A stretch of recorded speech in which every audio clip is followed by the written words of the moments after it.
Hola, ¿cómo están? ¿Todo bien? Bueno, arrancamos con la tercera unidad de esta introducción a la comunicación, que como bien dice, este cuarto año los introduce a todos ustedes a comenzar a transitar el camino de la introducción a la comunicación. A mí particularmente me encanta, me apasiona la comunicación y creo que es muy importante, no solo lo creo yo, sino que la escuela y los espacios que tengan que ver con capacitaciones intentan que comprendamos la comunicación como un fenómeno, con sus respectivas partes, con sus respectivas teorías y también, ¿por qué no?, con sus características, dificultades y barreras que afronta la comunicación, tanto en el antes, durante y después. Comenzamos. Bienvenidos y bienvenidos a este tercer encuentro de introducción a la comunicación. Cualquier duda, ustedes ya saben, estoy para ayudar. Perfecto. ¿Por qué estamos en esta etapa de educomunicación? ¿Qué quiere decir? Claramente son dos palabras que están unidas. Educación por un lado y comunicación por el otro. La comunicación ya sabemos lo que es y la educación tiene que ver con este proceso de enseñanza-aprendizaje que nace de la necesidad de alfabetización comprensiva y crítica del uso de los medios digitales y las nuevas tecnologías por parte de ustedes, los jóvenes en las escuelas. Entonces es importante y es apropiado que comencemos a entender la educación como tal. Bien, vamos a comenzar. ¿Qué vamos a aprender en esta unidad? Importantísimo, comenzar a saber leer los medios masivos de comunicación. Entonces acá lo que yo les hago es un par de preguntas que quiero que empiecen a pensar, ¿sí? Cuando yo consumo un medio masivo de comunicación, ¿lo que veo es realmente lo que pasa? ¿Quién es el emisor? ¿Cuál es su finalidad? ¿Cómo está construido ese mensaje que yo estoy consumiendo? ¿Cuál es la ideología representada en el mismo? ¿Y cuál es la condición de producción que está teniendo? ¿Esconde algo? ¿Revela algo? Entonces, la educación mediática es parte del concepto de educomunicación y por esa parte forma parte de este curso y de este cuarto año. Pero para hablar de medios masivos de comunicación tenemos dos conceptos para estudiar. El primero es el concepto de masa y el segundo es el concepto de audiencia. Hablamos de concepto cuando nos referimos a lo que es, ¿sí? ¿Qué significa concepto de masa o término masa? Bien, la palabra masivo significa o alude a la capacidad que tiene un algo de alcanzar mucha gente, ¿sí? Podríamos decirle que es así, pero también podemos decir que la idea y la finalidad de la masa es que se vuelva algo único. Es decir, cuando ustedes preparan la masa para una pizza, para unos crepes, ¿por qué no?, van a intentar que la masa quede toda parejita, no la harina por un lado, el aceite por el otro, ¿verdad? Bueno, acá los medios masivos de comunicación intentan llegar a las masas o las famosas masas y hacerlas homogéneas. Homogéneas, iguales, parecidas, ¿sí? Cuando se habla de masa se hace referencia a un elemento que parece tener vida propia, por eso es común escuchar que la masa piensa, actúa, sufre o reacciona cuando hablamos de muchas personas que piensan de la misma manera, sufren de la misma manera o reaccionan de la misma manera. Ustedes fíjense que, por ejemplo, cuando nos encontramos ahora en esta propia pandemia, vemos gente que está mucho de acuerdo con la misma cosa, tienen una misma ideología y se agrupan bajo un mismo sentido o pertenencia. Bueno, acá los medios de comunicación justamente tienen ese concepto y nos van a estudiar. ¿Vamos hasta acá? La idea de la masa remite, como dijimos, a un organismo único, homogéneo, uniforme e igualitario. Tanto por su aspecto exterior, que podríamos hablar de que si nos gusta la cumbia, el trap o el reggaetón, vamos a encontrar que nos vamos a vestir de la misma manera, probablemente hablemos como similares características nuestro idioma o nuestro lenguaje, ¿sí? Y también podamos tener los mismos valores, sentimientos o intereses o al menos similares. Seguramente va a ser así. O si yo Vamos por el concepto de audiencia. Son dos conceptos que vamos a tener en cuenta así a la hora de hablar de medios masivos de comunicación. ¿Me siguen hasta acá? Espero que sí. Bueno, entonces cuando hablamos de concepto de audiencia, vamos a hablar de que la componen individuos que coinciden en tomar contacto con un medio de comunicación, sean pocos o muchos, ¿sí? Acá ya separamos el concepto de masa, empezamos a hablar del concepto de audiencia. Los estudios revelan la exigencia de grupos de interés de acuerdo a la edad, el nivel educacional, el tipo de personalidad, de manera de poder precisar quiénes son los destinatarios del mensaje y a partir de ello, cómo y dónde debe ser transmitido. La audienciación es el fenómeno que expresa cómo los individuos somos como audiencia, múltiples de diversos dispositivos comunicacionales, televisión, internet, radio, cine, etc. ¿Qué quiere decir con esto? Tenemos para separar el concepto de audiencia en dos partes. Primero, que como dijimos se separa el concepto de masa. Ya no es un grupo grande de personas, sino que puede ser un grupo más pequeño, ¿sí? Pero que tiene que ver con que yo elijo un X medio de comunicación y esa ideología o eso que me transmite ese medio de comunicación, ¿sí? Entonces, tanto vos como yo vamos a elegir ese medio de comunicación, seamos muchos o pocos, y entonces lo que vamos a hacer es, aunque estemos lejos, estar cerca, así como hoy, por ejemplo, lo logra la digitalización. ¿Vamos hasta acá? Bien, entonces una vez entendido el concepto de masa y el concepto de audiencia, para hablar de los medios de comunicación, vamos a decir que los medios son justamente los mediadores entre un hecho y lo que a nosotros nos representa eso. ¿Qué quiere decir? Los medios se representan como mediadores entre esa realidad y nosotros, bien en el medio, por eso se llaman medios de comunicación. Y el modo en que las audiencias, o sea nosotros, elaboramos ese mensaje en la mente.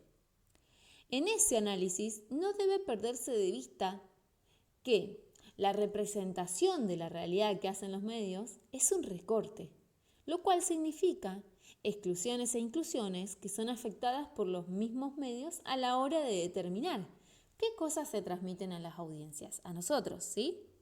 Y también los medios de comunicación construyen nuestras identidades mediando entre la realidad y nosotros. Nos dirán lo que es bueno y lo que es malo, lo que es justo y lo injusto, lo positivo y lo negativo, y también lo permitido y lo prohibido. Nos indicarán cómo comportarnos, a quién amar, a quién odiar, qué sentir, qué pensar, cómo vestirnos, qué consumir, qué desear y qué temer. Fíjense el poder de los medios de comunicación. ¿Y por qué habla de mediador entre un hecho y nosotros?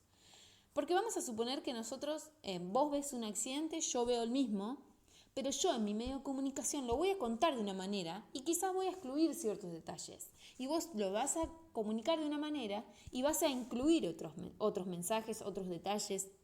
Entonces, quiere decir que por más que los dos hayamos visto el mismo accidente, vamos a contar una realidad diferente. No quiere decir que sea real o irreal, simplemente diferente. Y es por eso que si yo a ese suceso además le agrego mis sensaciones, por supuesto que van a ser distintas a las tuyas. Entonces, por eso dice que los medios tienen la capacidad de hacernos sentir todas estas sensaciones. Y fíjense, a momento tal de construir nuestra propia identidad.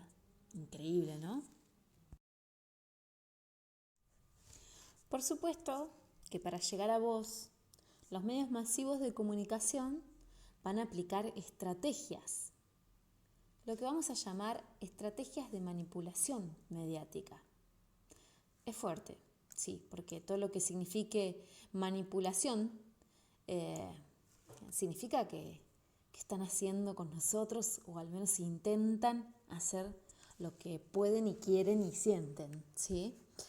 Entonces va a tener una cierta característica de esa manipulación, ¿sí? Son estrategias. ¿Qué quiere decir? Van a lograr utilizar todas las herramientas para atraer. Entonces, en los tiempos de hoy, cuando nuestra realidad es la realidad que los medios crean, resulta imprescindible que seamos capaces de leer los mensajes mediáticos para identificar qué cosas se ocultan, qué factores han sido omitidos, qué objetivos, bueno, lo que hablamos de hoy, ¿no? Entonces es súper importante que vayamos pensando en esta posibilidad. Que cuando veamos este tipo de características como la que ves en pantallas, digas, bueno, a ver, acá hay algo que no está muy bien del todo, ¿sí? Bueno, perfecto. Entonces, lo que yo tengo que hacer es pensar, ser lo más reflexivo posible. Es difícil, porque a veces ni siquiera nos paramos a pensar, bueno, la idea y la finalidad de esta materia es que justamente lo hagamos. Entonces, las estrategias que el analista Sylvain Tipsin elabora es una lista de 10 estrategias de manipulación a través de los medios de comunicación masiva. La primera es la estrategia de la distracción. Tenemos un montón para hablar de cada ítem, pero bueno, no quiero que se me duerman, así que vamos a ir nombrándolos, ¿sí? Lo que dice acá es que, por ejemplo, los éxitos deportivos utilizados como forma de distracción de temas de mayor importancia social es un clásico en la historia de los medios de comunicación. Chicos, mientras desaparecía gente en Argentina, se festejaba un mundial. Entonces, la idea era la distracción total, ¿sí? Crear problemas y después ofrecer soluciones es otra de las estrategias, ¿sí? Por ejemplo, cuando le dan visibilidad extrema a cuestiones relacionadas con la limpieza de la ciudad, con el objetivo de instalar el tema de la población para que luego se requiera la contratación de un servicio privado de limpieza, que fuera la intención original que gestó este tema en el medio de comunicación. Es decir, crean una problemática, pero la solución ya la tenían antes de crear la problemática. Otra de las estrategias es la de gradualidad. Por ejemplo, un ejemplo claro que este autor dispone es el proceso mediático que se llevó a cabo en la década del 1990 a la privatización de las empresas de servicio en Argentina. Los medios en la época se ocuparon de insistir con que era la solución a las dificultades de las prestaciones telefónicas o eléctricas hasta que la población aceptó esa solución como necesaria. Entonces, de a poquito, ¿se acuerdan de las teorías de la comunicación? Nos van inyectando información y la idea es que no pensemos demasiado. Otra estrategia es diferir. El ejemplo es cuando se proponen a través de los medios la necesidad de ajustes y recortes económicos futuros hasta que cuando esos ajustes llegan son aceptados, ¿sí? Es como esto, como en la alimentación, es tal cual, ¿sí? Después otra de las estrategias es dirigirse al público como criaturas de poca edad. Esta es la forma de manipulación más típica de la publicidad y apunta a que ante el discurso infantilizado, donde no tengo demasiado que pensar, sino por el contrario, ellos van a recibir una respuesta enseguida, ¿sí? Entonces la aceptación es directa. Otra estrategia es utilizar el aspecto emocional mucho más que la reflexión. Las características de esto es que la presentación de noticias policiales que se personalizan buscando la aceptación de castigos de los delincuentes, recurriendo a cuál sería nuestra propuesta si hubiéramos sido las víctimas, ¿sí? Eso es otra. Otra de las estrategias es mantenernos ignorantes y mediocres. Es fuerte, son fuertes esas estrategias, pero bueno, ya van a ver en las actividades que al día de hoy, por más fuerte que nos parezcan, son reales. Es muy común ver este tipo de procedimientos aplicados a la difusión de temas económicos, por ejemplo, cuando se presentan como incomprensibles para el común de la gente y por ende son solo comprensibles para economistas. Vieron que hablan todo difícil y no entendemos nada y realmente no podemos entender más allá de esas palabras. Bueno, mejor que no lo entendamos. Octava, estimular al público a ser complaciente con la mediocridad. ¿Qué quiere decir esto? Los medios suelen tener una tendencia a que las expresiones sean vulgares, culturalmente de valor bajo, una moda. Eso suele suceder con vestimentas, con palabras, con consumos que, promovidos de la pantalla, se vuelven aceptados y hasta valiosos. Después refuerzan la autoculpabilidad. El caso más claro de esto es la tendencia de los medios de culpabilizar a los pobres de su pobreza o incluso convertir a la pobreza y delincuencia en un sinónimo, ignorándose totalmente la condición histórica, social, ¿sí? No teniendo en cuenta nada, sino un discurso como moneda corriente. La número 10 de esas estrategias es conocer a los individuos mejor de lo que ellos mismos conocen. Es decir, los medios nos conocen más que a nosotros. A través de este conocimiento, los medios destinan sus mensajes con mayor certeza. Si yo te conozco a vos, voy a saber perfectamente dónde voy a tocarte. ¿Sí? Esto es así, lisa y llanamente así. Y entramos ya a lo que serían los nuevos medios de comunicación. ¿Cómo venimos hasta acá? ¿Muy aburridos? ¿Van entendiendo? Espero que sí. Bueno, ¿qué son los nuevos medios de comunicación? Ustedes ya son nativos digitales, ¿sí? En mi caso, yo soy nómade porque nací sin tecnología y me tuve que trasladar a la tecnología. Entonces, Internet, los sitios web, el multimedia, la composición digital, son los nuevos medios que suelen identificarse con el uso de las computadoras, las tablets, los celulares. Y no se limitan, no tienen una limitación espacial ni tampoco comercial, porque realmente hoy está al alcance de todo el mundo. Si bien hemos visto varias brechas tecnológicas y que es un concepto que ya lo verán en quinto, si Dios quiere, vemos que son cuestiones que están al alcance de todos, ¿sí? Entonces, tienen algunos principios, ¿sí? Y cinco categorías que se le hablan en los nuevos medios de comunicación, que son la representación numérica, la modularidad, la automatización, la variabilidad y la transcodificación cultural. Son complejos, lamentablemente no vamos a hacer tiempo de untar en cada uno de ellos, sí, sino que, bueno, los vamos solamente a nombrar. Vamos hasta acá. Como dice acá la diapositiva, todos los soportes digitales comprenden el mismo código digital. Los nuevos medios permiten el acceso aleatorio no lineal. Los nuevos medios, ¿por qué no lineal? Porque cualquiera tiene la capacidad de poder opinar, aconsejar a través de la digitalización, lo cual antes no existía, ¿sí? Yo solamente consumía en una regla de 3 simples la noticia ya como un receptor pasivo. Fíjense cómo la comunicación va cambiando con las nuevas tecnologías también. Bien. ¿Cómo venimos hasta acá? Ya vamos llegando al final, solamente de comunicación visual no vamos a llegarlo a ver. Me hubiese gustado, me hubiese encantado que podamos hacerlo, pero habla sobre todo de cómo leer, cómo leemos, de qué manera hacerlo. Y sí es importante que ustedes sepan que pasamos de una imagen plana, como era una gráfica, un cartel callejero, a cientos de estudios para hacer a una denominada realidad virtual. Hoy ya hablamos de cuestiones tan increíbles como algoritmos, como cuestiones de realidad virtual, de 5D, 4D, ¿sí? Que merecen un estudio aparte. Espero que me hayan entendido. Cualquier duda, por supuesto, a disposición. Y una vez más, estoy muy orgullosa de que haya llegado hasta acá. Sé que es mucha información, mucho para procesar, muchos temas, pero lo importante es que vos empieces a pensar, a reflexionar, a analizar de qué manera consumimos los medios de comunicación, si realmente esto que nos gusta, que nos apasiona, es lo que realmente nos gusta o nos apasiona. Te dejo pensando.